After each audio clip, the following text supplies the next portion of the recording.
CA foundation जनवरी 26 का exam 18 जनवरी से होने वाले हैं और अब आपके पास में लगभग 2.5 डे का टाइम बचा हुआ है।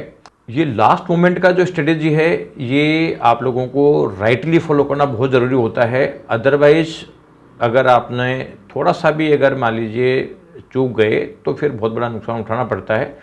तो लास्ट मिनट में आपको क्या क्या वर्किंग करनी है वो मैं अब आप लोगों को बताने वाला हूँ। तो इस वीडियो को पूरा देखें, अपने दोस्तों को शेयर करें, साथ ही VSR का यूट्यूब चैनल सब्सक्राइब करके बेल आइकन दबाएं जिससे इंपॉर्टेंट वीडियोज आपको मिल सके।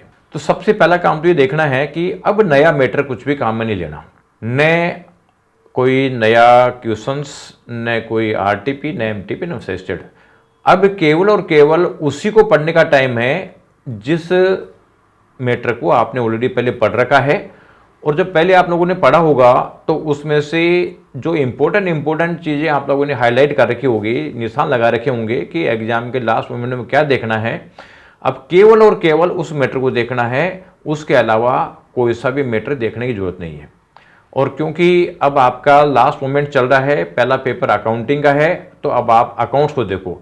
बाकी रिमेनिंग सब्जेक्ट्स जो है, जो आप लो, QA और जो इकोनॉमिक्स पढ़ रहे होंगे उसको भी छोड़ दो।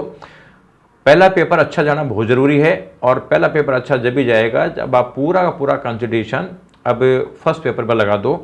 बाकी रिमेनिंग 3 पेपर्स को भूल जाओ और उस पर इतना फोकस करो कि ये पेपर शानदार हो, और शानदार होगा तो फिर आप लोगों को बाकी पेपर भी आगे फर्दर सोल्व करने में ईजी रहेगा और उसमें भी आप लोगों का अच्छा मन लगेगा।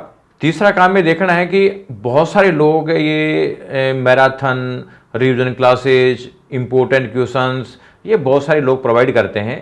तो देखो, इम्पोर्टेंट क्वेश्चंस की बताऊं मैं तो CA इंस्टीट्यूट किसी से पहुंच के पेपर नहीं बनाता कि भाई आप लोग क्या बता रहे हो जो हम दें। वो इंडिपेंडेंट पेपर बनता है, इतना लार्ज वाइड रिसोर्सेज से पेपर बनता है कि कोई भी क्वेश्चन उसमें इम्पोर्टेंट रह नहीं जाता। और अभी तो हम देख रहे हैं कि जो पेपर CA के आ रहे हैं वो बिल्कुल आउट ऑफ ट्रैक आ रहे हैं, यानी कोई ये एस्टिमेट नहीं लगा सकता है कि कौन सा जो है पेपर आएगा और कौन से क्वेश्चन आएंगे, कौन से नहीं आएंगे।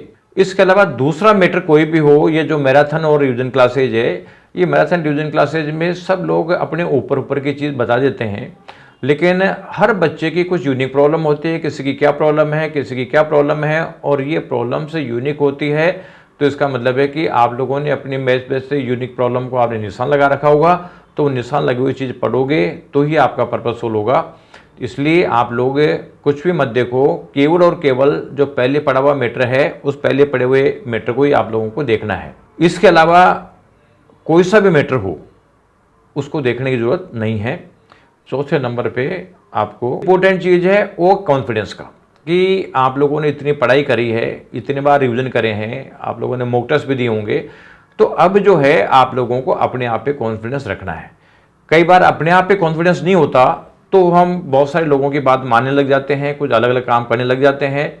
अब कुछ नहीं करना, अपने आप पे कॉन्फिडेंस रखो। आप लोगों ने मेहनत करी है तो उसका इफेक्ट आएगा ही आएगा, इसलिए पॉजिटिव रह के मेहनत करो। और जो अब अकाउंट्स का पेपर आप पढ़ोगे तो अकाउंट्स के पेपर में भी आप लोगों ने जो पहले पढ़ते समय मेन चीज़ें अंडरलाइन कर रखी होगी, निशान लगा रखे होंगे, तो निशान लगाई हुई चीज़ों को स्पेशली देख लो। कुछ प्रॉब्लमेटिक क्वेश्चन आपने आइडेंटिफाई करे होंगे, उन प्रॉब्लमेटिक क्वेश्चंस को देख लो। बाकी अननेसेसरी चीज़ें देखने की जरूरत नहीं है। जितना कॉन्फिडेंस आप लोगों में होगा उतना ही आप लोगों का आगे वर्किंग होगी, उतना ही अच्छा पेपर होगा।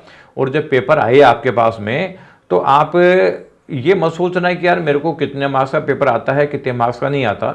आप तो ये देखना कि कौन सा छोटा और इजी क्वेश्चन है जिसको मैं पहले फटाफट कर सकता हूँ, फिर उसके बाद में कौन सा दूसरा क्वेश्चन है जिसको मैं कर सकता हूँ। तो आप इजी से टफ की तरफ चलें, यानी सबसे पहले इजी और छोटा क्वेश्चन करें, उसके बाद इजी और बड़ा करें, और मोस्ट टफ क्वेश्चन सबके लास्ट में लेके चलें। तो ये प्रायोरिटीज अगर आप लेके चलोगे तो आप लोगों को आगे बढ़ने से कोई नहीं रोक सकता। तो पॉजिटिव रहो, मेहनत करो, सब चीज़ें सही हो जाएगी। Thank you, best of luck.